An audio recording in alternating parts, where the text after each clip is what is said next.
Hello మామ, ఇదే మన నెహ్రూ నగర్. ప్రతి ఊరికి ఉన్నట్టుగా ఈ ఊరికి కూడా ఒక చరిత్ర ఉంది మామ. నెహ్రూ నగర్. నెహ్రూ నగర్ అంటే పేరు మొట్టమొదటిసారిగా ఎవరు పెట్టారో తెలుసుకుందాం మామ. జవహర్ లాల్ నెహ్రూ గారు తన పేరు మీద ఒక ఊరు కావాలని చెప్పారు మామ. స్వాతంత్రం వచ్చినాక ఈ ఊరికి అయితే నెహ్రూ నగర్ అనే పేరు పెట్టారు మామ. ఈ ఊరికి బస్సులు రోజుకి కేవలం 3 సార్లు తిరుగుతాయంట మామ. ఈ ఊరు కూడా పై ఊరు కింద ఊరు అని 2 ఊర్లు ఉన్నాయి మామ. ఇంకా ఈ కేసుకనాలు దాటి పైకి పోతే పై ఊరు మామ. అసలు ఇళ్ల పక్కనే ఆ పొలాలు చూడండి మామ ఎలా ఉన్నాయో.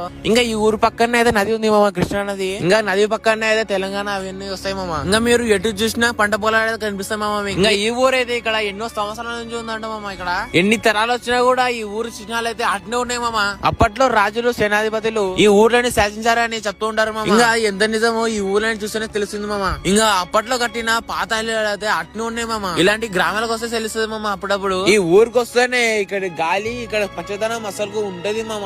ఇది గ్రామం కాదు మామ, ఒక ఫీలింగ్. ఊరికి ఎంత చరిత్ర ఉన్నా గానీ దాని హిస్టరీని మార్చేది ఒక పేరే మామ. అదే ఆ ఊరుకున్న పేరు నెహ్రూ నగర్. ఈ నది ఒడ్డున్న రాజువారి సైన్యం ఇంకా సేనాధిపతి ఇక్కడనే స్నానం చేసేవారని కూడా చెప్తారు మామ. ఇక్కడ జీవితం చాలా సింపుల్ గా ఉంటది. 1000 రెట్లు సంతోషంగా ఉంటారు మామ. మరిన్ని వీడియోల కోసం మన ఎక్స్ప్లోర్ ఛానల్ అయితే ఫాలో చేసుకోండి. ఈ reel me friends and families తో షేర్ చేసుకోండి మామ.